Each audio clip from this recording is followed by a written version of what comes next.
The first time, he only took a tooth. I was 6 years old, and our dog Harley, a Labrador Collie Cross, was dying.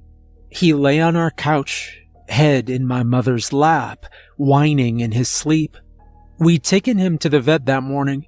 I remember sitting in the waiting room, holding my rolled-up comic and trying to hear the muffled voices of my mother and the vet through the door. She told me years later that they'd offered to put Harley down, but she couldn't go through with it. He'd been with us all my life. I had no siblings, and I never knew my father. The three of us were all the family I'd ever known. I prayed for Harley that night, the way a child does. Did you ever do that? Not to anyone or anything specific, certainly not to God. We weren't religious at all. I just prayed, generally, to anyone or anything that would listen. Whispered words under covers. I thought it was something people did when they needed help, you know? Didn't really understand. I often wonder if this was how it all began, offering up such innocent need to whatever was listening. When I fell asleep, I had a dream, unlike any other I'd ever experienced. The dream world, white on white as far as I could see in every direction, an odd shimmer in the air, distortions which seemed to be forming shapes, but never quite succeeding. "Hello?" I spun around at the voice. There was a man there, tall and thickly set. Other features are not so easy to recall. To focus on him felt like watching an image on water. He seemed ill at ease in his clothing, I remember that, and uncomfortably warm. There was always sweat on his brow, or being wiped from his palms. I was surprised more than afraid. At this point, he was not threatening in any way. Indeed, he went out of his way to appear otherwise. I see that now. "Your name is Adam, isn't it?" His voice was friendly, though a little strained. "Yes," I replied. I heard my own voice and became aware quite clearly that I was dreaming. There was the clarity you have when you know something is truth. "You're right, you know," he said, bending at the waist to bring his eyes level with mine. "This is just a dream, but I am very real, and I would like to help you, Adam." He never came too close, just smiled, wiping at his mouth, gaze fixed on me. "Your dog is dying, isn't he? Your friend? Very sad, of course, but..." He met my eyes and grinned. "I can help him." "Really?" "Oh, yes. But I need a little something from you, Adam.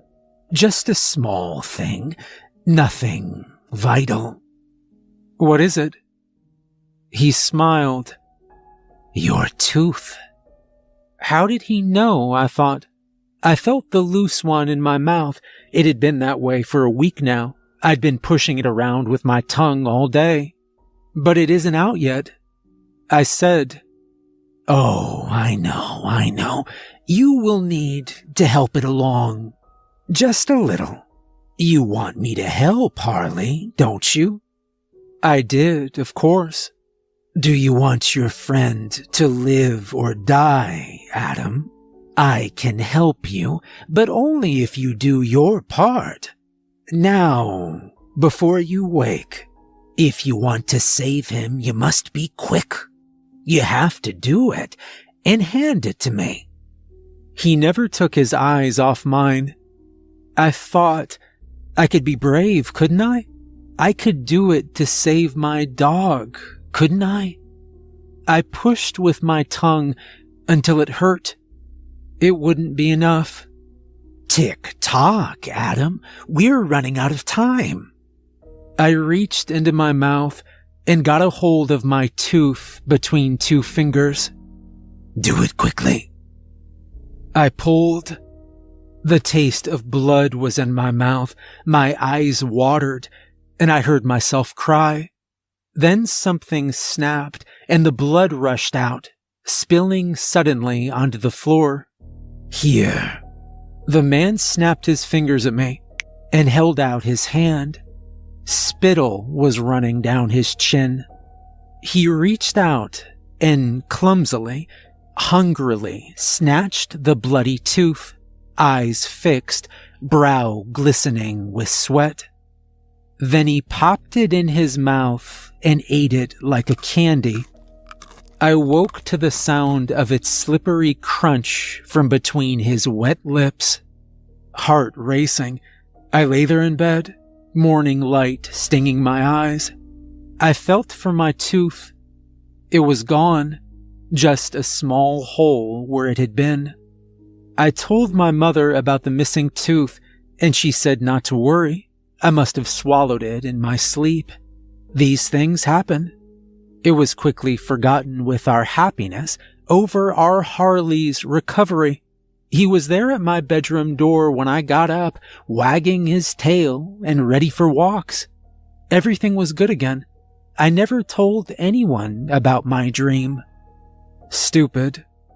He still died a month later, gone in his sleep, cold by the morning. I found him as I was the first one downstairs, calling his name.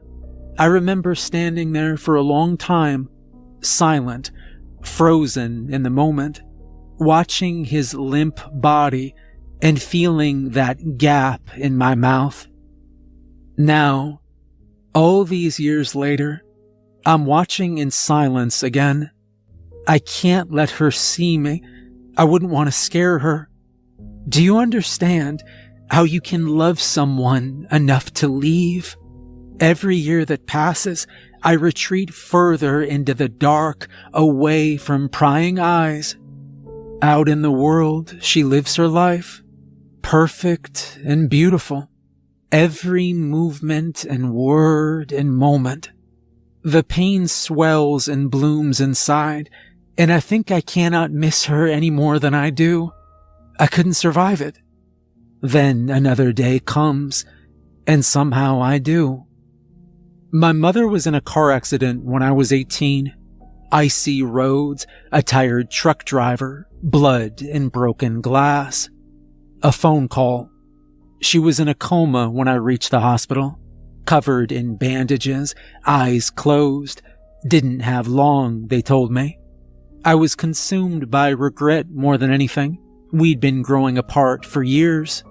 All the things I hadn't said and had taken for granted were haunting me. All the things I'd assumed would be there in the future until time ate them up.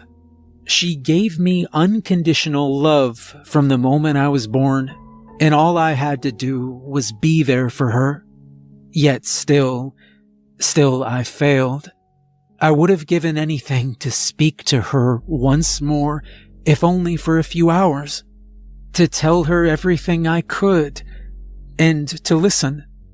I cried like a baby by her bed, memories cutting me every time I closed my eyes.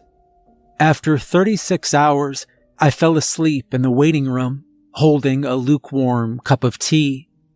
Hello again, Adam. You remember me, don't you? The white-on-white world, the man in the ill-fitting suit. Yes, I remember you. You said you'd save my dog. And I did I not? You cannot buy immortality. Don't be a fool. He wiped at his lips. Heat seemed to radiate from him. Only a little at a time, Adam. That's how it works. A tooth doesn't get you much. A few weeks for a dog. That's fair. Don't you think that's fair? I don't know. Oh, you do. You do. He smiled and wiped his hands on his chest. And here you are again. Your poor mother, yes? So close already. Images of her flooded into my mind, and I was ashamed of forgetting her. even for a second. She doesn't have long, Adam. He wanted me to say it, I realized. Can you help her? Oh, yes. Oh, yes, of course I can help. What do you want? Tell me. An hour. A few hours with her. My voice cracked as I answered. What? Speak up. I want to talk to my mom. His eyes burned into me for a moment before he looked over my shoulder. I followed his gaze. A table had appeared behind me. There was a knife on it. A finger, he said. For an hour with her. He was licking at his lips, dabbing at the corners of his mouth. I couldn't take my eyes off the knife. Just as before, Adam. Do it quickly. Then give it to me. I didn't have a choice. The knife was heavier than it looked, the pain just as expected. I almost stopped more than once when it became too much or I couldn't cut through, but I kept going. I didn't have a choice. I'd slumped to the floor, shaking and soaking in sweat, when he took my severed finger. Then he ate it in front of me. I was woken by the sound of someone calling my name. Cold tea had spilled into my lap, and a nurse put her hand on my shoulder. I had to go with her, she said. My mother was awake. I tried to reply, to get to my feet, but I was frozen in place, staring at the stump where my finger had been, staring at the skin, smooth and perfect, as if it had always been that way. I watch her go through her day, from across roads, through windows. I will phone her tonight, but I can't speak, of course. It'll be worth it to hear her voice. It will all be worth it. Do you understand? I didn't have a choice. When my daughter was 1 year old, she had a seizure. Ambulances and hospitals followed. Tears and sleepless nights for myself and my wife.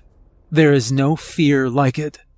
After a week of tests, the doctors invited us in to speak with them. Their words were quiet and kind and stunk of finality. Our daughter would not get better. She had another year at most. They could make her comfortable.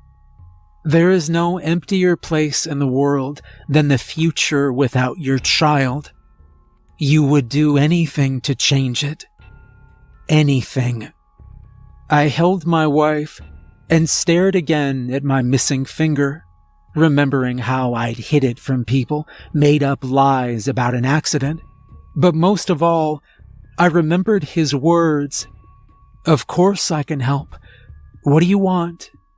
Tell me.